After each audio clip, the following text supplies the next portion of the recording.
The saga of a traitor named Thorir Hundred is a quiet story. It doesn't have the fire and swords of other tales, but it holds a different kind of power. It speaks of the vast, cold emptiness of the north. Around the 1020s, Thorir was a chieftain in Hålogaland, the northernmost part of Norway. He was a powerful man, but power in the north was tied to wealth. And wealth came from trade. Thorir looked to the east to a place called Bjarmaland. This was the land around the White Sea, deep in what is now Russia. The sagas say the Bjarmians had a temple with a silver idol and wore clothes of the finest fur.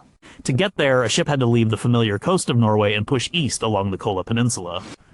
This was not the open Atlantic. This was a treacherous coast, a maze of inlets and unseen rocks, often shrouded in fog. There were no maps, no compasses, the journey was long, it would take weeks. In 1026, Thor made such a voyage. His longship was loaded, not with warriors, but with goods for trade. He sailed with his crew into the Barents Sea. The saga doesn't linger on the details of the journey. It simply says they arrived, they traded, they acquired vast amounts of squirrel fur, beaver fur, and sable. These were worth more than gold in the markets of Europe. Then they sailed home. The saga's silence is the real story. How did they do it? How did a man like Thorir, with a crew of 20 or 30 men, navigate hundreds of miles of unknown coastline? They couldn't just keep the land on their left side. The coast was too complex. They had to cross wide bays. They had to know where to find shelter. They had to do this without getting lost in the fog or dashed on the rocks. They did it, and they did it repeatedly. The secret isn't in what the sagas say. It's in what they don't say. The skills were so common, so understood, that the storyteller didn't need to explain them. They were like breathing. But if you look closely at all the sagas, not just Thorir's, you find small clues. A passing mention of a bird, a strange stone, a comment about the color of the water. These are the fragments of a lost science. They are the hidden navigational techniques of the Vikings. Number 17, the weight of a day's sail. Leif Erikson stood at the steering oar of his Nar. It was the year 1001. The ship was broad and heavy, built for cargo, not for speed. It felt solid in the long, rolling swells of the North Atlantic. They had left Greenland 3 days ago. Or was it 4? The sun was a pale smear in the gray sky. It was hard to tell. A young man named Turker, a southerner from Germany who had been with Leif's family for years, came to stand beside him. He looked out at the endless water. "How much farther?" Turker asked.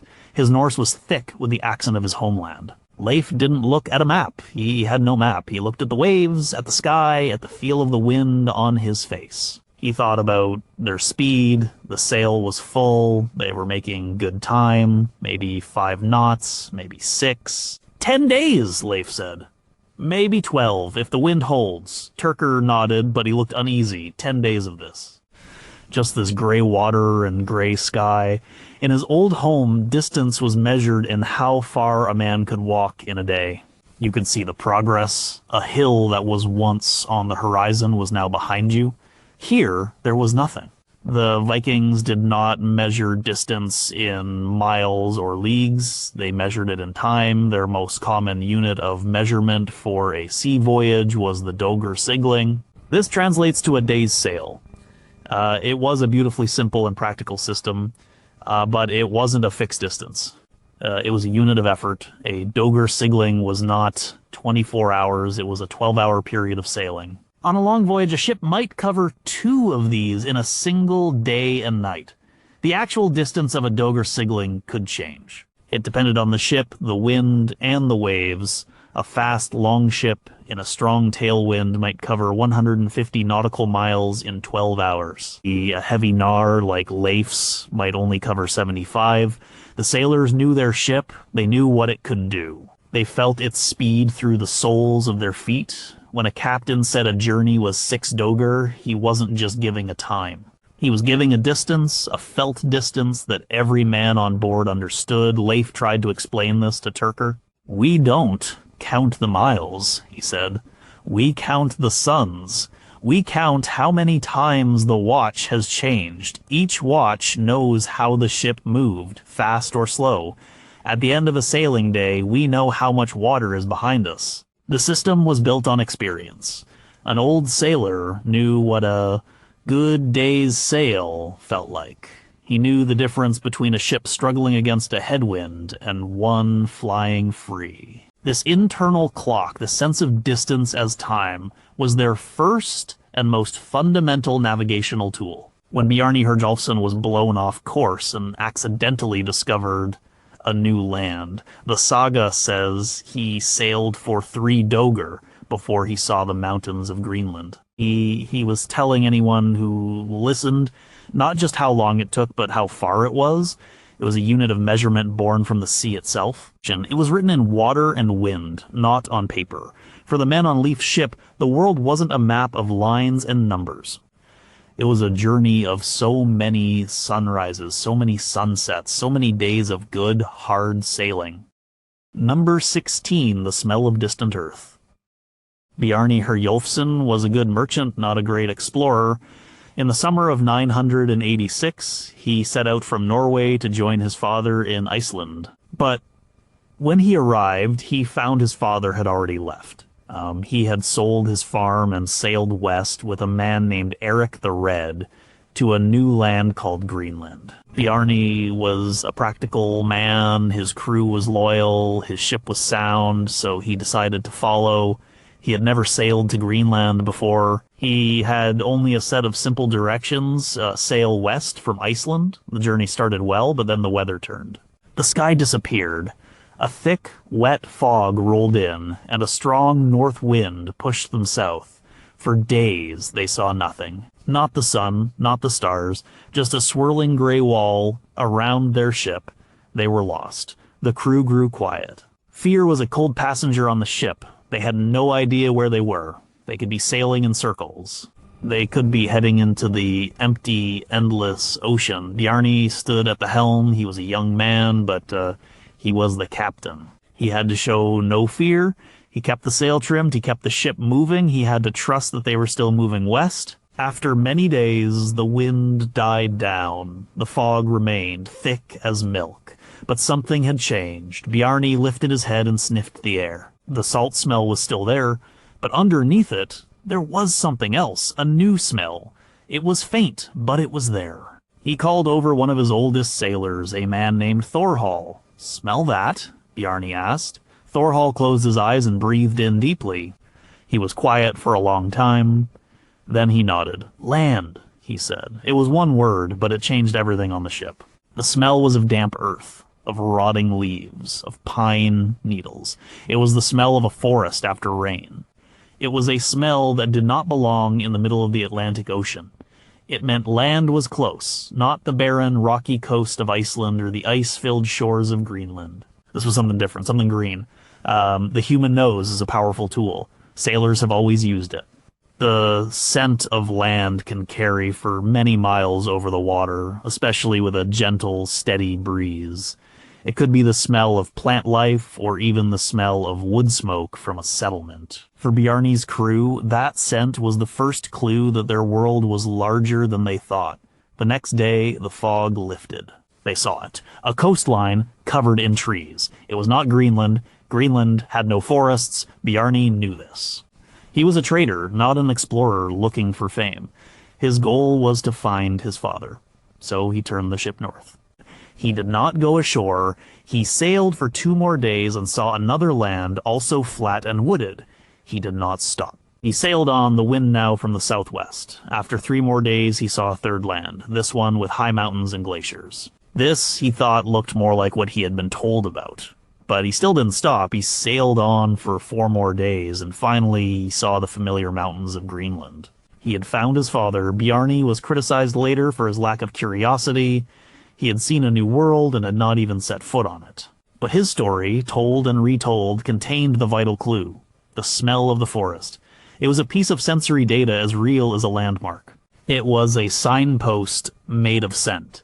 Years later, when Leif Erikson decided to find the land Bjarni had described, he knew what to look for. He wasn't just looking for a coastline, he was searching for the sweet, earthy smell of a new continent on the western wind. Number 15, The Language of the Waves. The man who would be called Floki Vilgerdarson stood on the deck of his ship. The year was around 868. He was a great Viking, a man of wealth and ambition. He was leaving his home in Norway to find a new land he had heard about, a place called Gardarsholmi. It was the land that would one day be called Iceland. He was sailing into the unknown. He had no guide, no map. He had only his ship, his crew, and a radical idea. He had brought 3 ravens with him, but before he could use his ravens, he had to get far enough from the familiar coasts of Shetland and the Faroe Islands. He had to enter the deep ocean. For the first few days of the voyage, the sea was a chaotic mess of waves. They came from all directions, pushed by local winds, reflecting off unseen coastlines. The ship pitched and rolled in the confusion. It was hard to keep a steady course. An old sailor named Herjolf was with him. Herjolf had spent 60 years on the water, and he didn't look at the sky, he looked at the water, he seemed to be listening to it. Floki saw him place a hand on the wooden hull of the ship, his eyes closed. "What are you doing?" Floki asked. "Feeling the true sea," Herjolf said. "The land is still talking too loud." What Herjolf meant was that they were still in the realm of coastal waves. Near land, the pattern of waves is complex. They bounce off shores, are bent by underwater ridges, and are churned up by tidal currents. But far out in the open ocean, a different pattern emerges. This is the swell. The swell is a form of memory in the water. It is created by powerful storms, hundreds, even thousands of miles away. The energy from these storms travels across the ocean in the form of long, low, powerful waves. Unlike the choppy, wind-driven waves on the surface, the swell is regular. It is a steady pulse moving through the deep. A skilled sailor could learn to read it. After 2 more days of sailing, Herjolf told Floki that the sea had changed. The chaotic chop was gone. Now, underneath the surface waves, there was a long, slow heaving. A massive, rhythmic swell was coming from the southeast. It was the deep breath of the Atlantic. It told Herjolf they were truly in open water. There was no land for a very long way in that direction. This knowledge was crucial. By observing the swell, a navigator could get a sense of direction. If a steady swell was coming from the west, it told you that you were east of a large ocean. It acted as a kind of natural compass. It was also a safety device. If the swell suddenly became confused or changed direction, it could mean you were approaching a large island or a continent. The landmass was blocking the swell and creating its own wave patterns, for Floki feeling that deep Atlantic swell was the signal. It told him he had left the familiar world behind. He was now in the great void. This was the moment to release his first raven. The swell was the baseline, the true state of the ocean. Any deviation from it would be a clue. The waves were not just something to be endured. They were a language. They told a story about distant storms, about the shape of the ocean floor, and about the presence of unseen land. It was a story told not in words, but in rhythm and motion, understood by men who spent their lives balanced on the shifting surface of the sea. Number 14, the murmur on the horizon.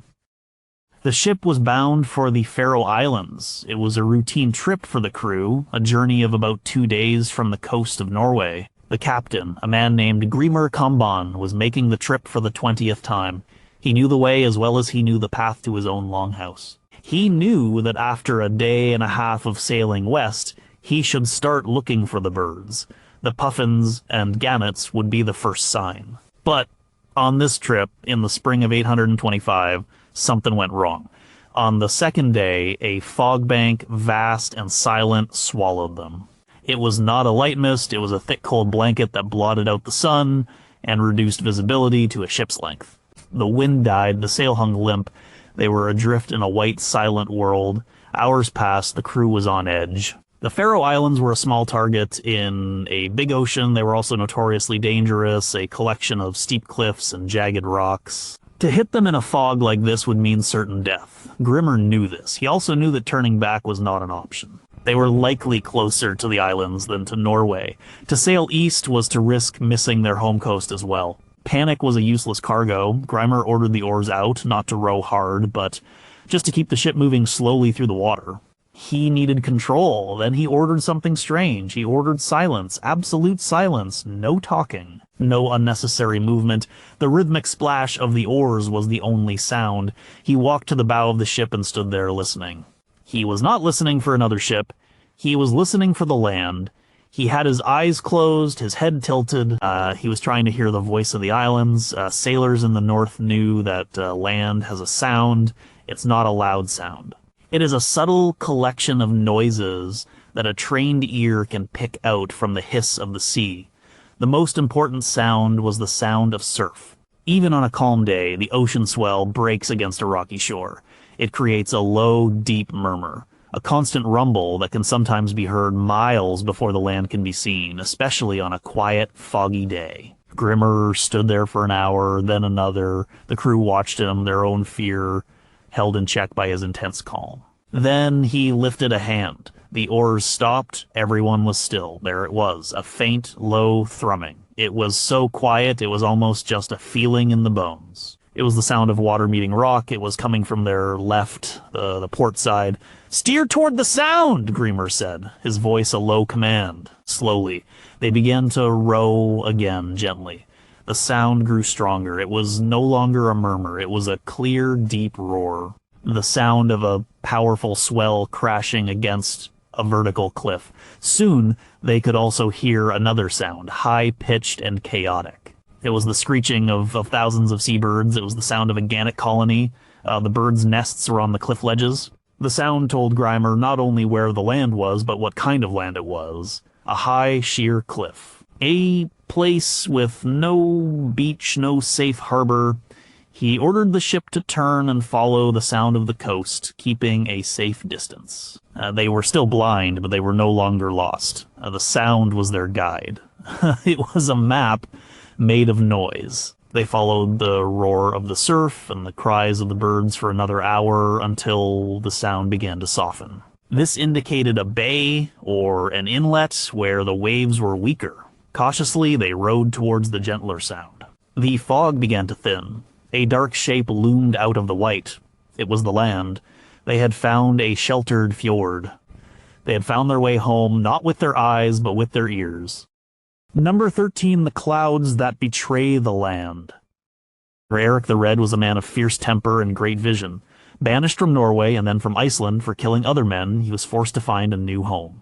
In 982, he set sail from the Snæfellsnes Peninsula in western Iceland, heading west. He was chasing rumors of a land seen years before by a sailor named Gunnbjorn.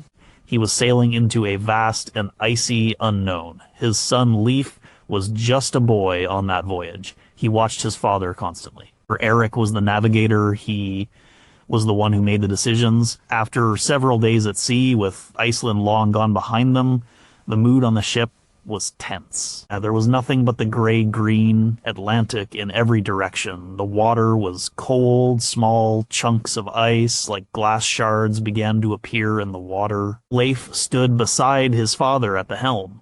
"Is it much farther?" he asked. Eric did not answer immediately. He was not looking at the water, he was looking at the sky. The sky was mostly clear, a pale blue, but to the west on the horizon was a single strange cloud. It was white and perfectly smooth, shaped like a lens or a polished stone. It was not moving with the other clouds. It was completely stationary. It hung there, fixed in place even as the wind blew past it. "Look there," Eric said, pointing. "That is our landmark." Leif was confused. "It's just a cloud. It will be gone in an hour." "No," Eric said. "That cloud is not in the sky. It is on the land." This was a piece of weather lore known to all experienced northern sailors. They are called lenticular clouds. They form when a fast, moist wind flows over a large obstacle like a mountain or, in this case, a massive ice cap. As the air is forced upwards, it cools, and the moisture in it condenses to form a cloud. As the air flows back down the other side, the cloud evaporates. The result is a cloud that seems to hover in one place, a white marker in the sky that reveals the presence of land long before the land itself is visible. The great ice cap that covers most of Greenland is a perfect engine for creating these clouds. It is a massive dome of ice, thousands of feet high. The winds of the North Atlantic, forced to climb over it, create these telltale cloud formations. For Eric, that stationary cloud was as good as a map. It told him not only that land was ahead, but also that the land was high and vast. "We sail for that cloud," Eric commanded. And they did. For the rest of the day, the lens-shaped cloud grew larger and clearer. It never moved. It was their beacon. By the next morning, they could see what was beneath it. A faint white line on the horizon. It was not the Greenland of the sagas, not yet. It was the ice, the great glacier. But it was land. This technique of, reading the clouds was essential for North Atlantic navigation. A line of, low, flat clouds on the horizon could indicate the warmer air rising from a landmass. A gathering of cumulus clouds in an otherwise clear sky could signal a small island heating up in the sun. The sky was not just a ceiling over the world, it was a mirror of the earth beneath it. For men like Eric the Red, the clouds were not just weather, they were signposts pointing the way to a new world. Number 12, the river in the ocean. The story of Gudleifur Arason is a strange one, told in the Eyrbyggja saga. Around the year 1028, he was a merchant sailing from Dublin back to Iceland. It was a long but familiar trip, but his journey was interrupted. A series of powerful gales from the east caught his ship. For weeks they were driven west, far into the unknown Atlantic. They lost all sense of direction. The sun was rarely seen. The stars were hidden by a constant gray overcast. The crew was near despair. Their food was running low. Their water was foul. And the sea itself had changed. This was perhaps the most frightening thing. The water was no longer the cold, clear, deep blue of the North Atlantic. It had become a murky, brownish green, and it was warm, unsettlingly warm. One morning, a sailor pulled a bucket of water from the sea. Floating in it was a type of seaweed they had never seen before. It was not the long brown kelp of the Icelandic coast. It was a golden, berry-like weed that floated in thick mats on the surface of the water. The ship was sailing through a vast floating meadow of it. Gudleifur and his crew had no name for this place. They had sailed into what we now call the Sargasso Sea. They had been pushed south by the storm and had entered the great North Atlantic gyre, a massive, slow-moving spiral of ocean currents. They had crossed into the warm waters of the Gulf Stream. This was navigation by water. The Vikings, living in a world of cold seas, were acutely sensitive to changes in their environment. A change in water temperature was a major clue. A navigator would trail a hand in the water from time to time. A sudden drop in temperature could mean they were passing over a deep ocean trench or entering a cold current from the north. A rise in temperature, like the one Gudleifur experienced, was a clear sign they were far, far to the south of where they should be. The color of the water was another sign. The deep blue of the open ocean indicated deep, clear water. A shift to green meant the presence of more plankton, which often meant shallower water or the outflow of a major river. A brownish or murky color could mean they were close to a coast with rivers carrying silt into the sea. The type of seaweed was also a powerful indicator. Different species of kelp and wrack grow at different depths and in different regions. An experienced sailor would know the seaweed of his home waters. To see a strange type, like the sargassum weed Gudleifur saw, was an immediate and alarming sign that they were in a completely different part of the world. For Gudleifur and his men, these signs were terrifying. They told them they were hopelessly lost. The saga says they eventually made land in a strange country where the people spoke a language that sounded like Irish. They were barely able to escape and find their way back to familiar waters. Their story served as a warning. But embedded in that warning was a lesson in navigation. The ocean was not a uniform, featureless expanse. It was a place of regions and boundaries, of rivers and currents, of different colors and temperatures. The water itself was a map if you knew how to read it. For number 11, the Wales' Road. When the first settlers left Norway for Iceland in the late 800s, it was a leap of faith. The man credited as the first permanent settler, Ingolfar Arnarsson, left Norway around 874. He was not just moving his family, he was moving his entire household, his wife, his children, his workers, his livestock. His ship was a slow, heavy cargo vessel packed to the rails. The journey was over 600 miles of open sea. How did he find a relatively small island in the middle of that vastness? The sagas are spare with the details. They say he sailed west, but west is a broad direction. A small error in course could lead a ship into the ice fields north of Iceland or into the empty ocean to the south. Ingolfr, like the other early settlers, likely used a simple but ingenious method. He followed the whales. The North Atlantic is home to many species of migratory whales, fin whales, humpbacks, minke whales, and blue whales. They follow a predictable annual cycle. They spend the winters in the warmer waters of the mid-Atlantic, where they breed and give birth. In the spring, they begin a massive migration north to their summer feeding grounds. These grounds are the cold, nutrient-rich waters around Iceland, Greenland, and Norway. This migration created a living highway across the ocean. The Vikings called it the Hvalreki, the Whale's Road. By setting out from the Norwegian coast in the spring and sailing west, a ship would eventually cross this migratory path. A captain would then simply have to turn and follow the whales. The constant spouts of water on the horizon, the sight of a massive fluke lifting and falling, these were the road signs pointing the way to land. This was not a foolproof method, but it was a powerful one. It was based on a deep understanding of the natural world. The sailors knew the habits of the animals they shared the ocean with.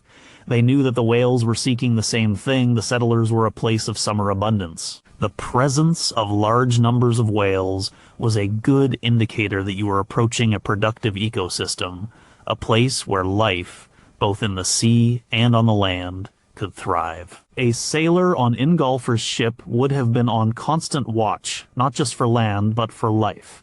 A distant spout of water would be a cause for excitement. A sighting of a pod of whales moving purposefully in one direction was a confirmation of their course. It was a form of biological navigation. This method also worked in reverse. A ship leaving Iceland for Norway in the late summer could follow the whales on their return journey south and east. The Whale's Road was a two-way street. It connected the lands of the north.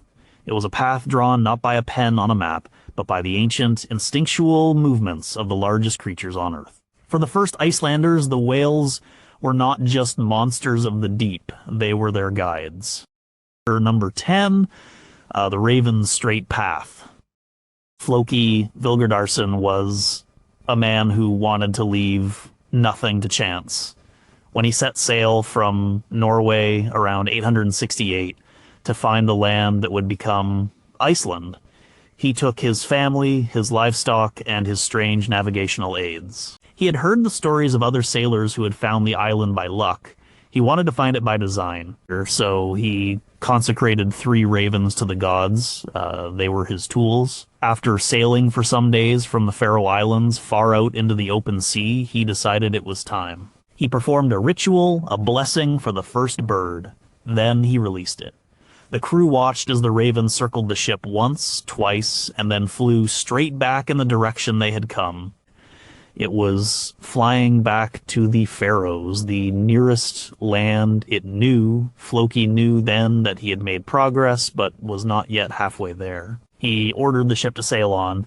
A day or two later, he released the second raven. This time, the bird's behavior was different. It flew high into the air, circled the ship several times, and then, finding no land in any direction, it flew back and landed on the mast. It did not know where to go. This was a clear signal to Floki. It meant they were now out of the range of the Faroes, but not yet in the range of their destination. They were in the middle of the empty sea. He ordered the ship to continue sailing west. Finally, after another day of sailing, he took the third and final raven. He held it for a moment, then tossed it into the air. This bird did not hesitate. It did not circle. It flew straight ahead, purposefully, to the west-northwest. It did not come back. Steer after the bird, Floki commanded. This was the moment of truth. The raven was flying towards land. It could either see from a great height or sense through some instinct humans did not possess. The ship changed course slightly, following the dark speck as it disappeared over the horizon. They sailed in that direction for the rest of the day. By evening, they saw it, the high ice-capped mountains of a new land. Floki had found his island. The saga says he and his crew were the first Norsemen to deliberately sail to Iceland. His method was so remarkable that he was forever known as Rafnafloki, Raven Floki. His use of birds was a clever form of long-range reconnaissance. Birds like ravens have excellent eyesight, and when released from a ship, will naturally fly towards the nearest land. This technique was not unique to the Vikings. It is an ancient method used by sailors all over the world. But Floki's story, recorded in the Landnámabók, the Book of Settlements, is the most famous example from the Norse world. It shows a mind that was both practical and willing to trust in the power of nature. He understood the limitations of his own senses. He could only see a few miles to the horizon, but a bird flying high above the ship could see much farther. It was an extension of his own vision. The three ravens were a simple but effective system. The first confirmed the direction of home. The second confirmed they were in the open sea, and the third was the arrow that pointed the way to a new world. And number 9, the guide birds of the coast. The fishing boat left the fjord at dawn. It was a small crew, just 5 men, led by an old fisherman named Kveldolf. They were from a small settlement on the west coast of Norway. The year was perhaps 950. Their life was the sea. They knew its rhythms, its dangers, and its gifts. This day, they were hunting for cod. They rowed their small, open boat out past the skerries, the low, rocky islands that guarded the entrance to their fjord. They had a good day. The fish were plentiful. By late afternoon, the boat was low in the water, heavy with their catch. They were tired and happy, but as they turned to go home, they saw a bank of fog rolling in from the west. It moved with unnatural speed. Within minutes it had enveloped them. The world shrank to a circle of gray water a few oars' lengths across. The sun vanished. The familiar coastline disappeared. This was a dangerous situation. The coast of Norway is a labyrinth of fjords, islands, and hidden rocks. To be lost in a fog here was a death sentence. Kveldolf was not a man to panic. He had been in this situation before. He told his men to stop rowing. They sat in silence, listening. But they heard nothing but the gentle slap of water against the hull. "Which way is home?" one of the younger men asked, his voice tight with fear. Kveldolf did not answer. He was scanning the gray air around them. He was looking for life. He knew that even if he couldn't see the land's inhabitants could show him the way. He was looking for birds. Specifically, he was looking for birds like puffins, guillemots, and gulls. These coastal seabirds spend their day out at sea, feeding. But in the evening, as the light begins to fade, they all fly home. They return to their nests on the cliffs and rocky islands along the coast. Their flight path is direct and purposeful. They are a living compass, always pointing towards the land at the end of the day. After a few minutes, Kveldolf saw one. A single puffin, its beak empty of fish, flew low over the water. It appeared out of the fog on one side of the boat and disappeared into the fog on the other. It was flying east. A few moments later, a small flock of gulls flew by, all heading in the same direction. "There," Kveldolf said, pointing in the direction the birds had gone. "That is the way." The crew put their oars in the water and began to row. They had a direction now. They were not just rowing blindly into the fog. They were following a trusted guide. For the next hour, they kept a steady course, watching for more birds. They saw several more flocks, all flying on the same bearing. It was like following a trail of breadcrumbs left in the air. This was a fundamental skill for any coastal sailor or fisherman. It was called observing the fuglastric, the bird line or bird path. It wasn't just about the direction. The type of bird also told a story. Gannets and fulmars are often found far out at sea, but puffins and guillemots usually stay closer to their nesting colonies. Seeing a puffin meant you were likely within 10 or 15 miles of land. The behavior of the birds also mattered. A bird flying out to sea in the morning was a sign of the direction of the open water. A bird flying purposefully towards the coast in the evening was a sign of home. Eventually, Kveldulf and his crew heard a familiar sound, the gentle wash of waves on a gravel beach. Ere they had reached the outer islands of their fjord, they knew these waters by heart. Even in the fog, they could navigate by the shape of the shoreline and the sound of the currents. The birds had brought them close enough. Their local knowledge did the rest. They had used the daily commute of the seabirds to find their way out of the white, disorienting void. Number 8, the memory of a mountain. Olaf Tryggvason, who would one day be king of Norway, was returning home from a voyage to England. It was the autumn of 995. He had been away for years. He was sailing a long ship, a fast and powerful vessel. With him was a young Icelandic helmsman named Kjartan, who was known for his sharp eyes. They had been at sea for several days, sailing east from the Orkney Islands. The weather was clear, the mood on the ship was good. They were expecting to see the coast of Norway at any time. "Keep a sharp watch," Olaf told Kjartan. "The first man to see Norway gets a silver ring." The crew stared east, their eyes straining to see the first hint of land. But it was Kjartan who saw it first. He did not shout. He just pointed. "There," he said, "the peaks of Hornelen." The other men looked.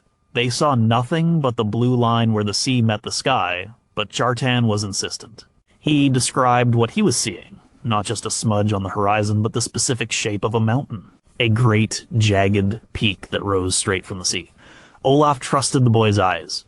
He held his course. Within an hour, the other men could see it too. A dark shape, faint at first, then growing clearer. It was the mountain Hornelen, one of the highest sea cliffs in Europe. It was a famous landmark for sailors approaching Norway. Kjartan had not just seen land, he had recognized it. This was the art of landgenning, or landkenning. It was the ability to identify a stretch of coast from far out at sea by its unique features. It was the most important skill for any long-distance navigator. A good navigator had a map in his head. This map was not made of lines on a page. It was a gallery of images, a mental catalog of mountains, glaciers, islands, and headlands. Before a young man could be trusted as a helmsman on a major voyage, he would have to learn these landmarks. An older sailor would take him on trips, pointing out the features of the coast. "See that glacier?" he would say, pointing to the great Jostedalsbreen. Or, "When you see that gleaming in the sun, you know you are north of the Sognefjord." Or, "Remember the shape of those 3 islands together. They mark the entrance to Trondheim." These landmarks were given names, often descriptive ones. A mountain might be called Blue Shirt because of its color from a distance. An island might be called Helmet because of its shape. These names help to fix the images in a sailor's memory. The sagas are full of these moments of recognition. A ship approaches Iceland, and the captain recognizes the snow-covered peak of Snæfellsjökull, a volcano on the western peninsula that is visible from over 100 miles away. It was a primary beacon for anyone sailing from Greenland or Europe. For Kjartan, recognizing Hornelen was more than just winning a silver ring. It was a demonstration of his skill. It showed that he possessed the mental map required for this work. It was a sign that he could be trusted to bring a ship and its crew safely to land. This knowledge was the cornerstone of their navigation. Before they could use the sun or the stars to set a course, they had to know their destination. They had to know what it looked like from the sea. The image of the home coast, held fast in memory, was the final and most important compass point. Number 7, a verse to remember the way. Asmund was 12 years old. He sat on a crate on the deck of his uncle's trading ship, mending a fishing net. The ship was sailing from Bergen in Norway to the trading town of Kaupang in the south. It was Asmund's first long voyage. His uncle Harald was the ship's master. Harald was a man whose face was a map of wrinkles from 60 years of sun and sea. Asmund watched as his uncle steered the ship, not with a wheel, but with a long side rudder. Harald seemed to be looking at nothing, yet he made constant small adjustments, keeping the ship on a perfect course along the complex Norwegian coast. "How do you know where to go?" Asmund asked. "There are so many islands. They all look the same." Harald smiled. He did not point to a chart. He had no chart. Instead, he began to speak, his voice a low, rhythmic chant. Of the hidden hungry stone and find the path to Kaupang town. He was reciting a poem. It was simple, almost like a child's rhyme. But Asmund realized it was much more than that. It was a set of directions. It was a navigational chart made of words. The Vikings lived in an oral culture. Knowledge was passed down not through books, but through stories, songs, and poems. This was especially true for navigation. The routes between major ports were encoded in verses and chants. These were easy to memorize and recall. The rhythm and rhyme helped to lock the information in the mind. These navigational poems, sometimes called a Leidarvasir or way pointer, were highly practical. They included key landmarks like the Isle of the Watching Troll, which was likely a rock formation that looked like a figure. They warned of specific dangers like the whirlpool or the hidden hungry stone, a submerged rock. They gave clear instructions like turn to port. This method allowed a vast amount of information to be stored and transmitted without writing. A young sailor like Asmund would learn the verses for the common trade routes. He would hear them recited over and over until they were part of his memory. When he sailed the route himself, the words of the poem would come to life. He would see the dark cliffs, the troll-shaped rock, the 3 sharp peaks. The real world and the remembered poem would merge, guiding him safely along the way. These oral charts were not just for coastal sailing. There are fragments of verses that seem to describe open ocean voyages. They might describe the number of days to sail in a certain direction, or the position of the sun or stars at a key point in the journey. Our Harold tapped his head. "The most important map is the one you carry in here," he told his nephew. "Paper can be washed away, ink can fade, but a good verse, once you have learned it, stays with you forever. It is a rudder for the mind." Asmund put down his net and listened, trying to commit the words to his own memory. He was learning the true language of the sea. Number 6, the unwavering line. The ship was a merchant Nar, wide-beamed and deep-bellied. It was built for cargo, not for war.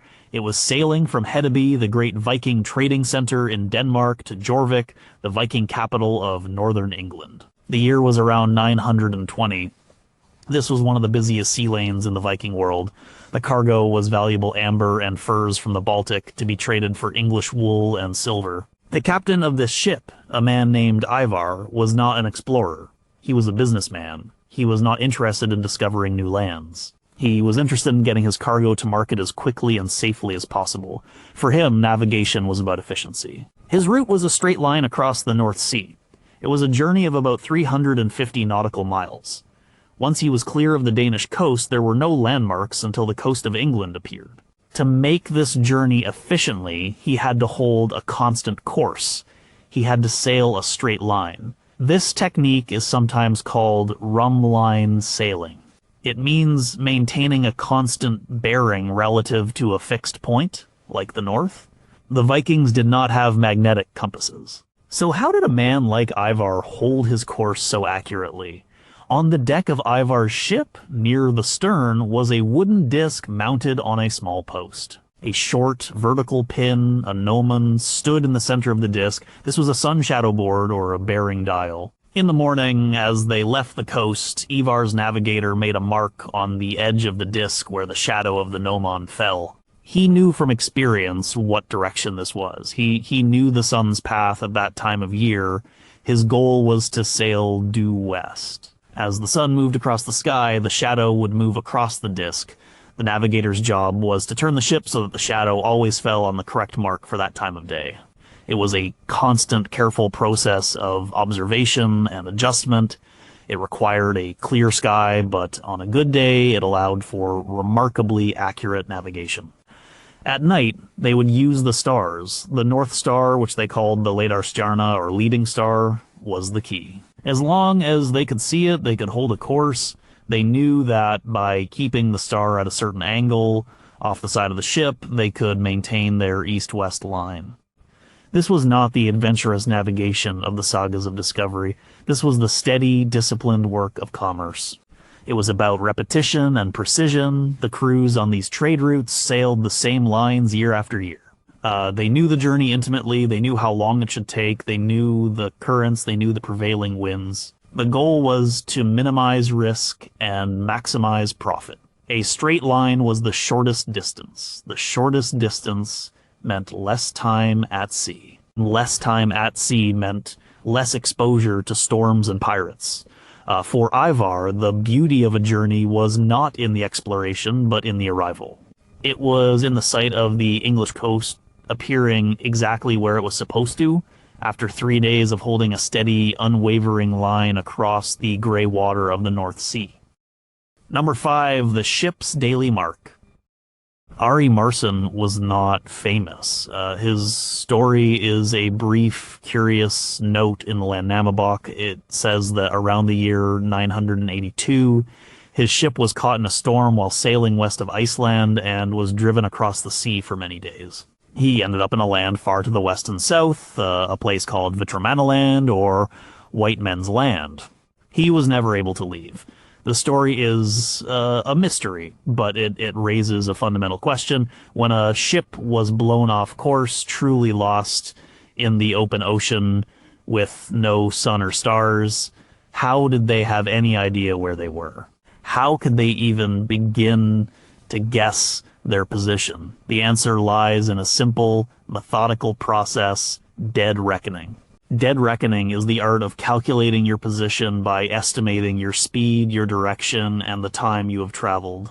It is a process of educated guessing, of building a mental map of your journey one day at a time. It is not perfect, but it is better than nothing. On Ari Marson's ship, even in the midst of the storm, the navigator would have been trying to keep track. And he would have a small wax tablet or a piece of wood. Every day he would try to make a new mark, a new calculation of their progress. First, he needed to know their direction. This was the hardest part in a storm. But even with a sky full of clouds, a good sailor can get a sense of the wind's direction from the pattern of the waves. He would note the direction the ship was being pushed. Next, he needed to estimate their speed. One common method was the chip log. A sailor would go to the bow of the ship and drop a piece of wood into the water. Another sailor would stand at the stern. They would count or use a simple sandglass to time how long it took for the chip to travel the length of the ship. They knew the length of their ship. With this information, they could calculate a rough speed in knots. They would do this several times and take an average. Finally, they needed to track the time. Without a clear view of the sun, this was difficult. But they had a sense of the rhythm of a day. The changing of the watch, the meals, the general feeling of the light, even through thick clouds. And they could estimate the passing of a 12-hour or 24-hour period with reasonable accuracy. At the end of each day, the navigator would take this information, direction, speed, and time, and make a mark on his tablet. He would draw a small line from his last known position, representing the day's journey. It was a crude map built on a series of approximations. The errors in dead reckoning add up over time. After many days, like on Ari's voyage, the calculated position could be hundreds of miles away from the true position. But it was still a vital process. It gave the crew a sense of their journey. It allowed them to believe they were not just a speck tossed randomly on the waves. They were still on a path, even if it was a path leading them into the unknown. When the storm finally broke and Ari saw land, his navigator's crude map, his collection of daily marks, was the only record of how they had gotten there. It was a testament to the human need to impose order on chaos, to track one's path even when completely lost. Number 4, the skies still point. The storm had lasted for 6 days. The longship was more a piece of driftwood than a vessel under control. It had been sailing from Iceland to Norway, but the crew now had no idea where they were. The mast had split, and they were sailing under a small makeshift sail. The relentless wind and waves had pushed them, they thought, far to the north, but they could not be sure. For 6 days, the sky had been a low, thick ceiling of gray cloud. The captain, a man named Einar, was a veteran of the sea. But even he was beginning to feel the cold touch of despair. They were low on fresh water, the men were exhausted and silent. To be lost in the Norwegian Sea was a terrifying thing. To the north was the endless ice. To the south, a vast emptiness. On the seventh night, something changed. The violent rocking of the ship began to ease. The wind was still strong, but the sky overhead was clearing. Patches of dark sky appeared between the racing clouds, and in those patches were stars. Einar shouted for his navigator, an old man named Halfdan. Halfdan stumbled to the stern, his face pale in the faint light. He looked up, searching the chaotic sky.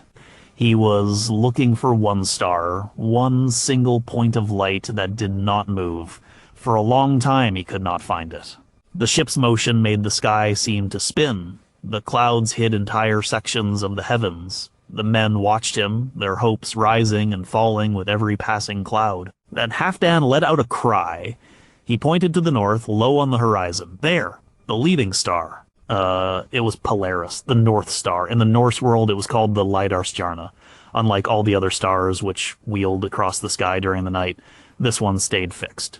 It marked the north. It was the anchor of the heavens. For the lost and terrified crew, the sight of that small, steady star was everything. It was a sign from the gods. It was a map. It was hope. Halfdan began to work. Now that he knew which way was north, he could make sense of the other stars. He could see the constellations he knew. He could begin to figure out their position. He looked at the height of the North Star above the horizon. It was lower in the sky than he was used to seeing it from his home in Iceland. This was crucial information. The height of the North Star above the horizon is a direct measure of your latitude, your north-south position on the globe. The farther north you are, the higher the star appears in the sky. The farther south you go, the lower it sinks towards the horizon. Halfdan didn't have complex instruments to measure the angle. He used his hands. He would hold his arm out straight and measure the height in fingers or hand spans. It was a rough measurement, but it was enough. The star's low position confirmed their fear. The storm had blown them far south of their intended course. They were not heading towards Norway. They were in the open sea between Shetland and the Faroe Islands. Einar now had the information he needed. He knew which way was north. He knew his approximate latitude. He could set a new course. He ordered the men to adjust their small sail. The ship, which had been drifting helplessly, now had a purpose again. It turned slowly to the northeast. It was now sailing towards Norway. The North Star was more than just a point of light. It was a principle of order in a world of chaos. For a sailor on a dark sea, it was the one constant, the one still point in a spinning universe. Finding it was like finding the way home. Number 3, the Midday Shadow. The ship was a dromon, a Byzantine warship, but much of its crew were Norsemen. They were Varangians, mercenaries in the service of the emperor in Constantinople. This group, led by a chieftain named Kolskeg, was sailing south from the Black Sea into the Aegean. It was the year 1040. They were on a mission to patrol the islands for pirates. For these men, born in the land of the midnight sun, the Mediterranean was a strange and alien world. The water was warm and impossibly blue, the air was hot and dry, and the sun was different. It was a fierce white fire that climbed almost directly overhead at noon. One day, an old Varangian named Brand stood by the mast with a young sailor from Iceland named Thorstein. It was almost midday. The sun was high in the sky. Brand pointed to the base of the mast. A short, dark shadow lay on the deck. "Watch the shadow," Brand said. "It tells a story." Thorstein watched. As the sun climbed to its highest point, the shadow shrank. It grew shorter and shorter until it was just a small, dark puddle around the base of the mast. Then, as the sun began its slow descent into the afternoon, the shadow began to lengthen again. "The shortest shadow always points north," Brand explained. That is the midday mark. In this land, the shadow is short. At home, even in summer, the midday shadow is long. The sun never gets so high. This was the fundamental principle of using the sun to find latitude. The height of the sun at noon changes depending on your location. The farther north you are, the lower the sun is in the sky at noon, and the longer the shadow it casts. The closer you get to the equator, the higher the sun is, and the shorter the shadow. The Vikings had a simple but effective tool for measuring this. It was a notched stick or a marked piece of wood. A navigator would hold the stick at arm's length and measure the length of the shadow cast by the mast at midday. He would compare this measurement to the one he took the day before. If the shadow was shorter, they had traveled south. If it was longer, they had traveled north on a long north-south journey, like sailing from Norway to Iceland. This was a vital check on their position.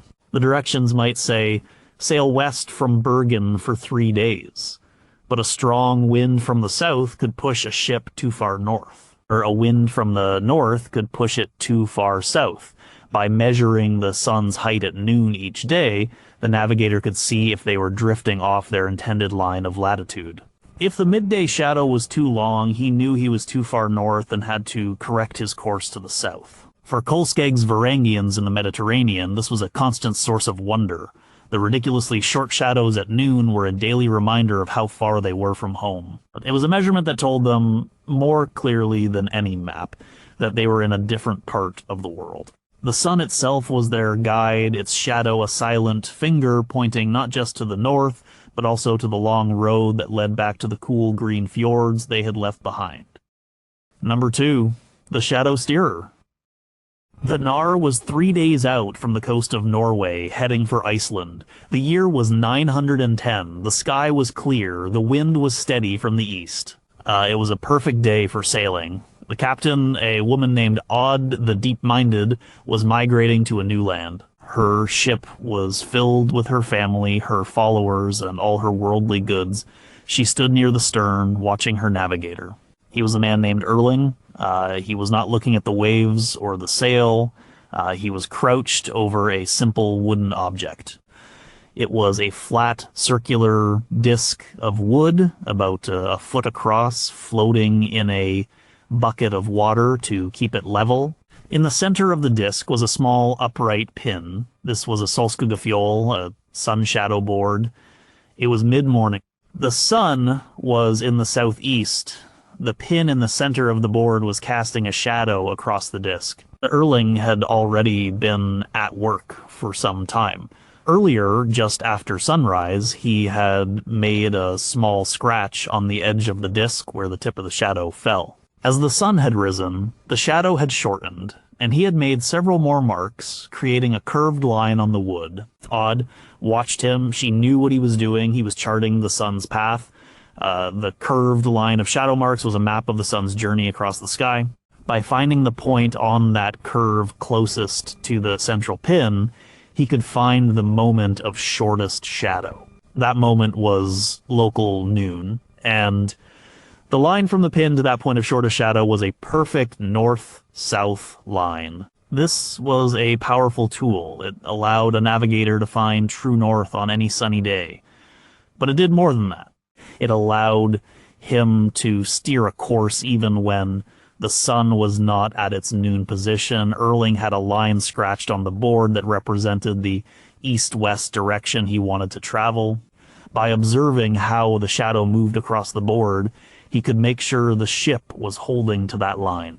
He was, in a sense, steering by the shadow. This device, or something like it, helps to explain how the Vikings could navigate so accurately in the open ocean. The idea was long considered a theory, but in 1948, a fragment of a similar wooden disc was found in Greenland in the ruins of a Norse monastery at Uinartok.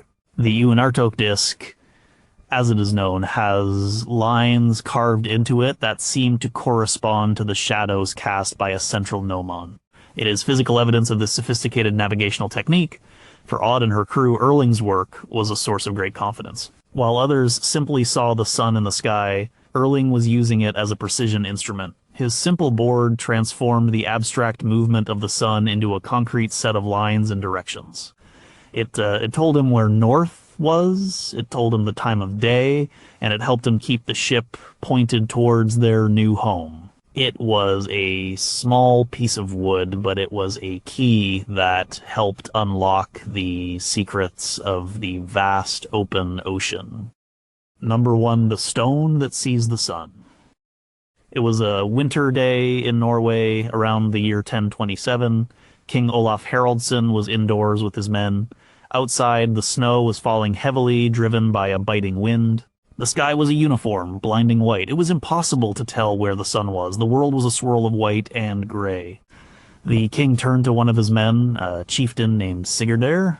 "Tell me, Sigurdur," the king said, "where is the sun now?" Sigurdur went to a doorway and looked out. He stared into the swirling snow. He could see nothing. He came back, shaking his head. "I cannot say, my lord." The king smiled. He called for another man, who brought him a small, plain-looking stone.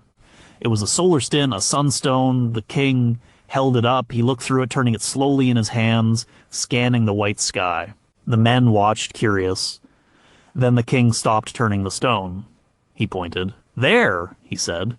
"The sun is there." He gave his men a bearing, a direction. To check his claim, he ordered another man to go outside and use a sun shadow board, sheltering it from the snow. After a few minutes, the man came back, his face full of wonder. The king had been right. The sun was exactly where he had said it was. This scene, described in the saga of King Olaf, has long been a source of fascination and debate.